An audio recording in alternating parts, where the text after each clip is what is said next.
참고로 말씀드리면 인플레이션은 모두한테 한꺼번에 옵니다. 동일한 크기로. 야, 이게 그래도 수출은 좋으니까 괜찮잖아. 문제는 이제 표죠. 일본도 다음 주에 있을 BOJ 회의 때 금리 인상 가능성은 열려 있다고 생각합니다. 근데 금리 인상을 설령하지 않더라도요. 예. 금리 인상을 강하게 시사를 하게 될 것 같습니다. 여기서도 또 팀이하게 나오면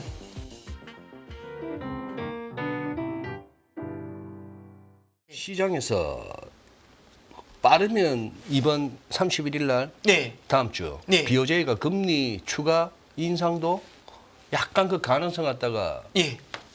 말하기 시작했어요. 네. 이게 사실 161엔 거기서 놀던 놈이 지금 네. 152엔까지 왔다는 거는 네. 이거는 뭐 롱스탑으로 설명을 하건 뭘 하건 간에 어쨌거나 시장이 네. 무조건 N은 지금부터 강해질 수밖에 없다는 쪽으로 다들 돌아섰다고 볼 수밖에 없잖아요. 아, 이제 그 뭐냐면은 요번에 이제 N이 강세로 돌아서는 요인은 뭐 캐리 트레이드의 청산이다 이렇게 해석하시는 분들도 있는데 약간의 요인은 있었을 수 있어요. 근데 이제 저는 좀 생각을 하는 게 원래는 7월 31일 날 있을 BOJ 회의에서 예. 금리 인상 가능성이 낮다라고 생각을 했었던 것 같아요.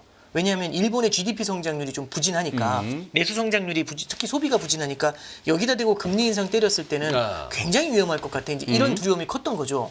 근데 지금 보니까 이제 약간 분위기가 이상하게 바뀌어요. 소비가 그럼 왜 부진했을까 이런 거죠. 소비야? 그럼 왜 부진했냐고요? 이런 거죠. 왜 부진했냐면 물가가 높아서랍니다. 그럼 물가가 왜 높지? 엔화가 약해서입니다. 엔화가 똥값이라서 그럼 그래요. 엔화가 왜 약하지? 금리 차가 커서인지 이렇게 되는 거죠. 그러지 이렇게 하니까 그러면 금리 인상해야 되나? 이제 이렇게 가는 거거든요. 그래 기시다 총리 뭐 지지율이 뭐 20%대인가 뭐. 네, 그게 이제 저는 그게 크다고 생각을 하는데요. 4월 중순에 우에다 일본은행 총재가 이렇게 인터뷰하는 걸 들어보면은 뭐라고 하냐면 엔화 약세는 일본 경제에 좋은 거다. 뭐 장단점이 있지만 일본 경제는 좋은 거다.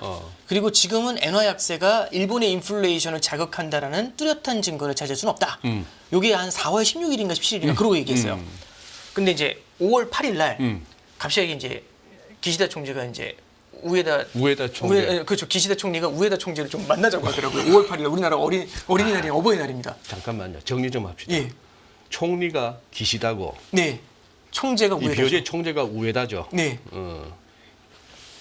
몸통이냐 기시냐 기시다. 위냐 아래냐 우에다. 오케이. 예. 오케이. 네, 이제 그래서 그 5월 8일 날 미팅을 했거든요. 근데 이제 지지율에 대한 얘기겠죠. 왜냐하면 N 약세는 결국에는 수출에는 좋지만 내수에는 안 좋지 않습니까? 그러니까. 근데 수출은 개인이 수출하는 경우는 별로 없잖아요. 그러니까. 대기업의 수출이지 않습니까? 예.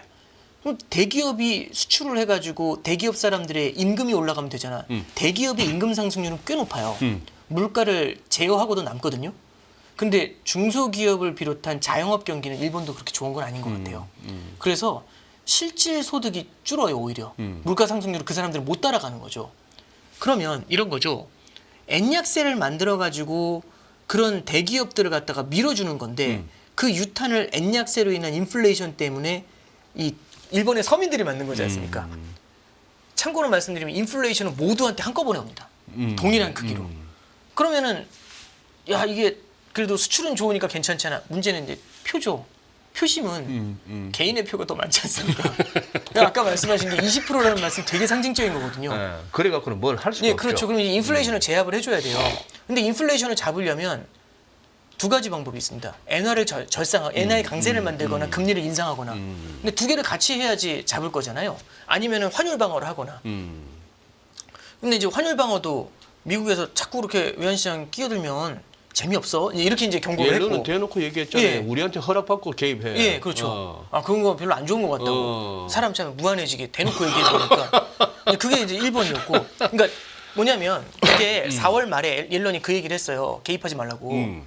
그 이제 5월 8일 날 이제 그 미팅이 있었지 않습니까? 기시다 우에다 미팅이. 그래서 이제 6월 달 정도에 그 미팅에서 무슨 얘기가 나왔는지가 나와요. 뭐라고 나왔냐면 엔화 약세에 대해서 한번 우리 심도 있게 고민해 보자. 이런 얘기가 나오거든요. 그 다음 주 5월 중순에 우에다 총재가 이제 이 연설을 한 게 있었어요. 거기에 뭐라고 나오냐면 일본 엔화가 인플레이션에 영향을 주는 게 지대한 것 같다 이렇게 얘기를 합니다. 한 달 만에 바뀌어요. 한 달 만에. 저거 보면서 이제 시장이 깨달은 거지. 이거 뭐 나온다. 뭐 나온다. 그래서 이제 6월 달 회의 때 일본은행이 양적 완화를 지금 6조엔 정도 해주고 있거든요. 예, 10조엔, 6조엔 예, 정도 예, 해주고 있거든요. 예, 예. 근데 6조엔 정도 해주는 이 양적 완화를 국채를 사주면서 엔화를 풀어주는 걸 예. 이걸 줄일 것이다. 어허. 테이퍼링을 먼저 할 것이다. 이렇게 했거든요. 근데 이제 사실 테이퍼링이 지난 6월 달에 거의 따놓은 당상이다 이렇게 생각했어요. 근데 이게 또 이렇게 되더라고요. 6월 달에 미국 물가 잘 나왔잖아요. 그래서 미국 금리가 내려왔지 않습니까? 그래서 와, 이 금리 인하 빨라지겠네? 이 생각이 드니까 이 일본 입장에서도 약간 뭐냐면 사람이 그런 게 생긴 것 같아요. 와, 이거 금리 인상하는 게 그래도 부담스러우니까 N 약세를 만들기 위해서는, 그러니까 N 강세를 만들기 위해서는 금리 인상해야 되는데 너무 싫은 거죠. 부담스러운데 갑자기 미국이 금리를 내릴 것 같은 거예요. 막 임박한 것 같은 거예요. 그래서 야, 그러면 우리 천천히 가도 되잖아. 이 생각이 들잖아요. 그래서 원래 6월 달에 테이퍼링 선언을 했었어야 되거든요. 그래, 얼마를 그러니까, 줄이는지. 그러니까. 근데 이제 어떻게 발표하냐면 이렇게 그거 발표합니다. 다음 달 가서 다음 보자. 달에 테이퍼링을 얼마일지 결정할 것이다. 테이퍼링을 선언했는데 그게 다음 주요. 달에 그렇죠. 그게 다음 주로 주요. 밀어버린 거죠. 밀었어. 다음 주로 밀어버린 거죠. 어. 이게 이제 뭐 어떤 생각, 어떤 기억을 갖게 하냐면 예전에 파월 의장이 응. 그 코로나 21년도 상반기에 코로나 있었잖아요. 예. 그때 물가 처음에 막 올라올 때 야, 이런데도 양적 완화하는 건 말이 안 되잖아요. 근데 이제 무서운 거죠. 코로나가 아직 있으니까. 그때 오미크론 얘기 나오고 그랬을 때거든요. 막 부담스러운데 이 양적 완화는 좀 줄여야 될 것 같고 그래서 이제 뭐라고 하냐면 뭔가 시장이 시그널을 줘야 되니까 양적 완화에 대해 논의할지에 대해서 논의하겠다 이렇게 얘기를 해요. 제가 영어를 잘 못하는데 그 해석이 무슨 소리인지 이게 몇 번이나 해석이 안 되더라고요. 그거 기억나시죠? 맞아. 양적 완화에 논의할지 말지를 논의하겠다. 이걸 논의했잖아요. 양적 완화를 논의할 것인가를 논의하겠다. 그러니까- 뭐 그런 뜻이었어요. 저희들끼리는 무슨 얘기냐 파워식 뱅키다 이건. 야, 어떻게 이렇게 말을 하냐. 맞아. 예. 이번에 위에다가 그거 한번 쓴 거죠. 위에다가. 그러니까 똑같은 거 한번 한 거죠. 근데 이제 그걸 보면은 시장이 굉장히 눈치가 빠르지 않습니까? 그러니까. 위에다의 마음을 눈치챘죠. 강하게 마치 긴축을 세게 할 것처럼 얘기를 했는데 세게 할 것처럼 얘기했는데 테이퍼링 할 겁니다 해서 얼마 그랬더니 다음 달에 이렇게 얘기하니까 야, 저거 눈동자 흔들리는 걸 본 거잖아요. 야, 저기 막 선생님이 막 혼내시는데 눈동자는 흔들리고 있는 거예요. 그럼 이제 야, 이거 얼마 안 남았다 이 생각을 할 거지 않습니까? 그럼 세게 못 하겠네 이제 이 인식을 가지니까 엔화가 또 약세로 갔었던 거예요. 그러니까 이제 이번에는 이약물고 한번 뭔가 해야지 N강세 모멘텀을 만들지 않을까라는 생각을 했던 거고 시장이 이제 거기에 대한 두려움을 느끼면서 이제 N강세가 나왔던 것 같습니다. 그래요. 그래서 이제 예. 롱스탑이다 뭐 이런 것들은 저는 이제 트레이딩 사이드에서는 충분히 나올 수 있어요. 왜냐하면 이제 N 약세가 너무 오래될 거라고 생각을 하고 154엔 정도에다가 아마 그런 걸 걸었을 수도 있죠. 맞아요. 예, 그런 것들이 예. 이제 뚫리면서 150엔까지 한번 쭉 내려왔었는데 그래서 이제 지금 154엔 그 정도 되나요 지금? 지금 지금은? 154.40. 네, 그 정도 예. 레벨로 이제 다시 되돌린 이유는 말씀해 주셨던 것처럼 수급을 갖다가 쏠렸던 걸 좀 해소되면서 그렇게 된 것 같고요. 일본도 결국에는 다음 주에 있을 BOJ 회의 때 일단은 양적 완화를 줄이는 걸 규모를 좀 크게 할 것 같아요. 이제 1조 엔이다, 2조 엔이다 이게 나오는데 2조 엔 정도로 좀 세게 줄일 것 같고 금리 인상 가능성은 열려 있다고 생각합니다. 근데 금리 인상을 설령 하지 않더라도요. 예. 금리 인상을 강하게 시사를 하게 될 것 같습니다. 그래야지 이제 여기서도 또 팀이하게 나오면 N 약세 또 나옵니다. 그러니까. 그러면 이게 걷잡을 수가 없거든요. 예. 근데 이게 지금 네, 달러엔이 확 꺾이면서 니케이도 꺾였거든요. 네, 그렇죠. 그렇죠. 이 논리는 어떻게 이건 어떻게 연결고리가 뭐라고 보세요? 그러니까 이제 그동안에 N 약세 이꼴은 니케이 상승이었는데 그렇죠. 네. 참 그리고 그거 한다며 GPIF 무슨 포트폴리오 비중 줄인 네. 변경한다면서. 예, 이제 그게 결국에는 비중 변경을 하면서 예. 이제 결국에는 달러를 해외 조금은, 비중을 예, 줄이다 그렇죠. 예. 이제 다시 또 줄이겠네. 예, 그렇죠. 이제 GPIF가 음. 사실 2011년도, 12년도에 엔화가 엄청 강했었거든요. 음. 엔화가 엄청 강하고 달러가 엄청 약할 때 그때 달러 엔 환율이 72엔이었어요. 네. 12년도에 예. 아베 들어오기 직전이었거든요. 아. 근데 백약이 무효라고 뭘 해도 안 되니까 음. GPIF까지 동원해가지고 그때 이게 해외 투자죠. 그러니까 달러를 사서 나가자. 이제 그런 얘기가 막 나왔었던 그게 거죠. 정확하게 제가 말씀을 드릴 수 있네요. 제가 자료를 보면서. 예. 구로다 하루이코가 2013년 4월 달에 그 QQE 판때기 들고 네, 그렇죠. 나와가지고 네. 2013년 4월이야. 네네. 그래가 2년 내 네네. 뭐 버는 통화 2배 늘려가지고 물가 2% 만들겠다고 들고 왔어요. 네. 그럼 2년이면 하다못해 2015년 4월까지는 가보고 나서 해야 되는데 네. 그걸 다 못 가고 네. 2014년 10월 말 예. 판때기 떠들고 나와가지고 무슨 뭐 3년 3배 30조 이렇게 사면서 또 예. 들고 나왔다가 QQE2라고 했는데 예, 그렇습니다. 그날 일본 후생성이 예. 국내 저기 뭐야 채권 60%나 담고 있는 거 연기금 보고 예. 국내 채권 35%를 줄이고 네. 국내 네, 주식 네. 12% 하던 걸 25%로 늘리고 그런 네. 거에 니케이 날아가는 거지. 네. 그리고 해외 채권 11%에서 15% 외국 주식 12%를 25% 늘려라 했으니 네. 전부 씨 달러 들고 나가서 채권 사고 주식 살라니까 달러인이 날아갈 수밖에 없고 예, 그렇죠. 채권 줄이고 주식 사려으니까 니케이가 날아갈 수밖에 없지. 네. 예. 그게 이제 14년도 2014 10월 말이었죠. 10월이었어요. 예, 기습 양적 완화였죠. 맞아요. 2차 양적 완화한 거거든요. 이것도 이 배경이 있는데 배경이 구로다 하루이코가 이제 들어오기 전에 그 중앙은행 일본 중앙은행 총재가 시라카와라는 사람입니다. 시라카와. 예, 시라카와가 이제 총재였는데 네. 이분은 약간 공무원 같은 느낌이고 예. 리스크를 굉장히 싫어해요. 그래서 구로다야 이 구라빨의 구로다. 예, 예. 이게 이 시라카와라는 분은 되게 신중하거든요. 그래서 양적 완화를 해도 그냥 해왔던 것만큼 해요. 그냥 해왔던 것만큼 해요. 그러니까 이제 양적 완화를 해도 N을 그렇게 푸는데도 엔화가 약세로 돌지 않는 거예요. 근데 이제 그냥 해왔던 것만큼만 하는 거죠. 왜냐하면 돈을 너무 많이 찍었을 때는 혹시나 부작용이 생길까 봐 그게 무서운 거죠. 그랬더니 이제 아베가 들어왔지 않습니까? 예. 아, 저 사람 뭐냐? 이제 이 느낌이 있었겠죠. 그래서 이제 그 시라카와한테 이제 요구를 하는 게 있었어요. 뭐 어떤 요구를 하냐면 이제 그 일본 중앙은행에 대한 얘기가 나온 게 이제 뒷얘기가 나온 게 있는데 이제 시라카와한테 이제 요구를 하는 게 선언을 해라. 선언은 뭐냐면 이게 보시죠. 양적 완화 하겠습니다. 이거 하고요. 2%로 올라가는 물가가 2%로 올라오는 그날까지 돈을 풀겠습니다. 하고는 다르죠. 그러니까 이 뭐냐면 양적 완화를 하겠습니다. 돈을 풀겠습니다 하고 2%로 올라오는 그날까지 풀겠습니다는 이 서로 다른 맥락이죠. 그 두 후자는 훨씬 세죠. 훨씬 센데.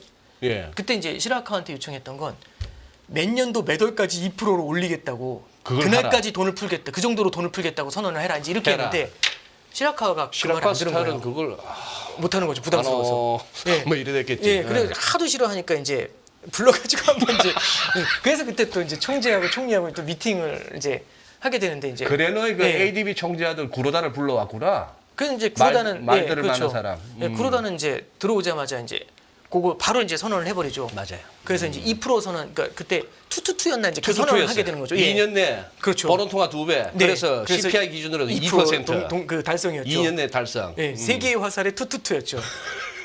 아, 이제 소장님 나오시니까 자꾸 옛날 얘기해서 안 되겠습니다. 아, 피해야겠습니다. 그래가지고. 아, 예. 이제 그렇게 이제 사연이 있었지 않습니까? 그러니까 여기서 핵심은 뭐냐면 엔화 강세가 너무 틀에 박힌 것처럼 고정이 돼 있잖아요. 이걸 반대로 꺾으려면 시장의 예상을 뛰어넘는 걸 해줘야 됩니다. 아주 세게. 예, 그렇죠. 그러니까 시장이 기대하는 만큼 주면은 답이 네. 안 나와요. 그러니까 네. 양적 완화 할게요. 그건 옛날에도 하고 있었잖아요. 네. 이렇게 되는 거고. 네. 2%로 올라오는 그날까지 할게요. 투투투 이 정도는 질러줘야지 되는 거고요. 14년도 10월 말이 전형적으로 기습 양적 완화를 하니까 난리가 났었어요. 엔화가 날아갔거든요. 엔화가 막 상승하면서 날아갔거든요.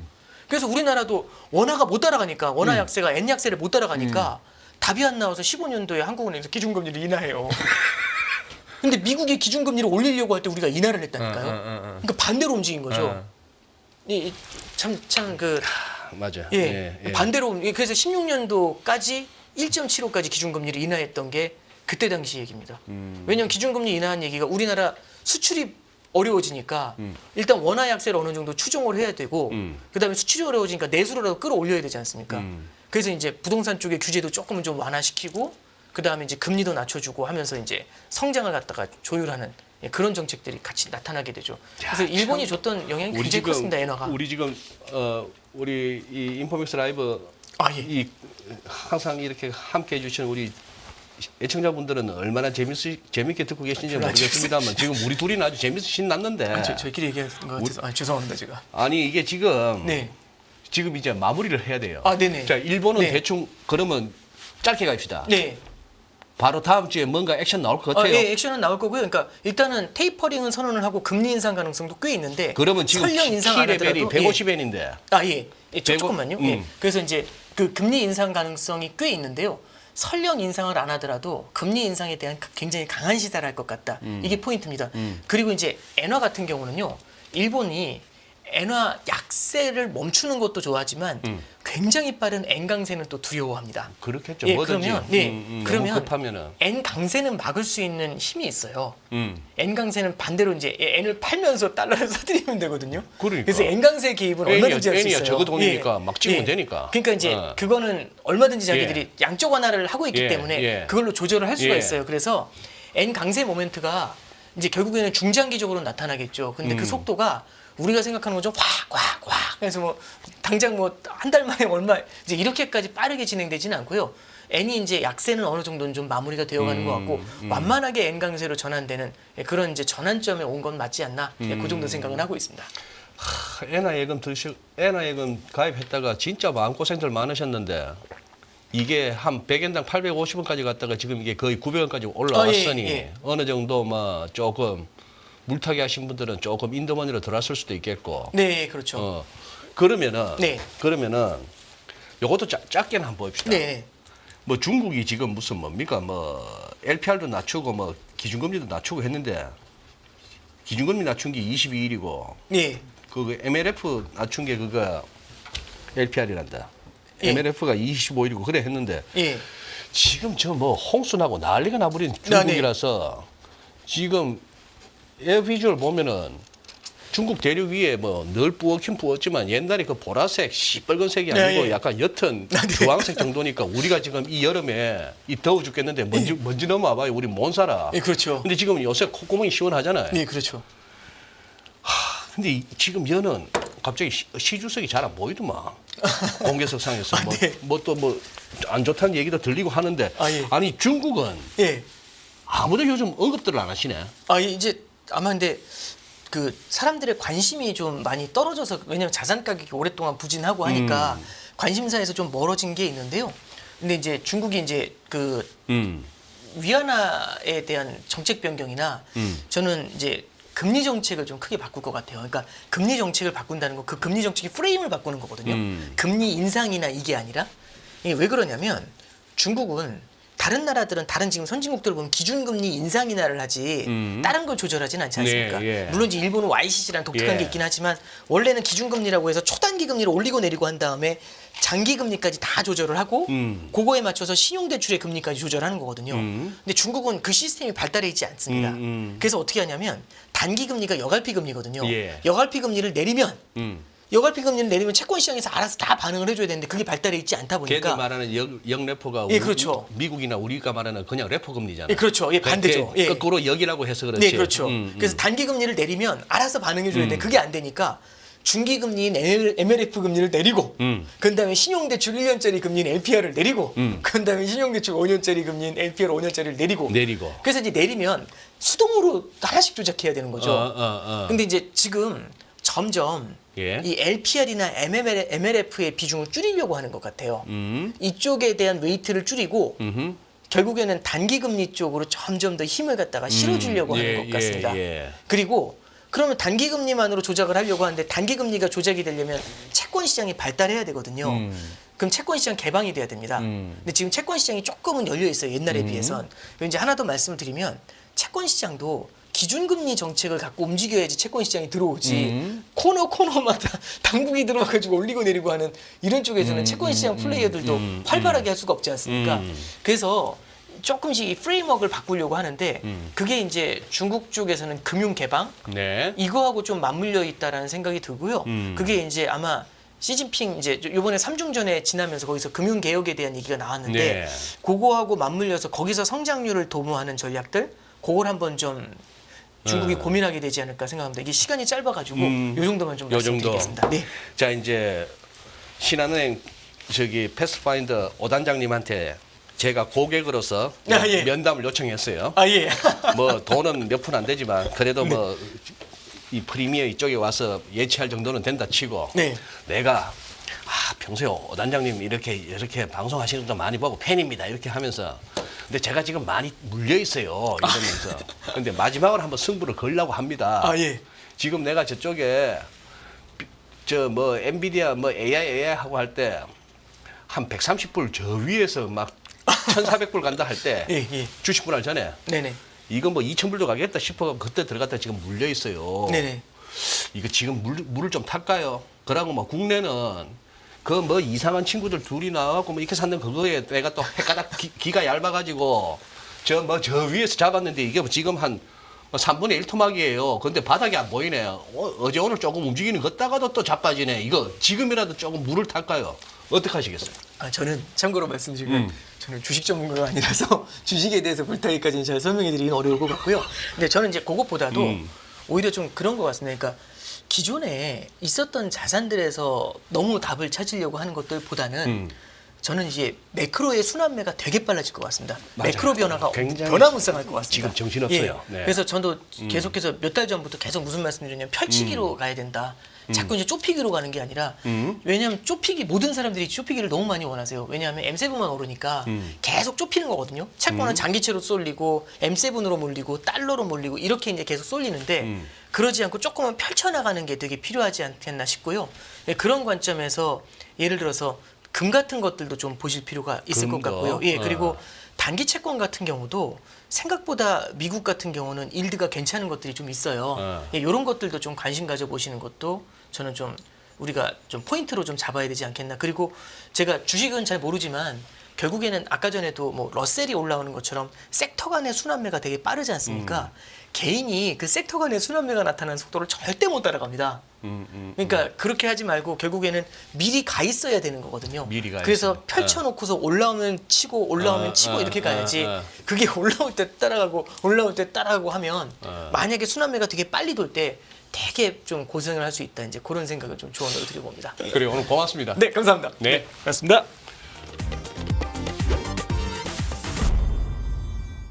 안녕하세요, 이승입니다. 더 많은 영상을 보고 싶으신 분들은 화면 오른쪽에 있는 구독 버튼을 눌러주시기 바랍니다.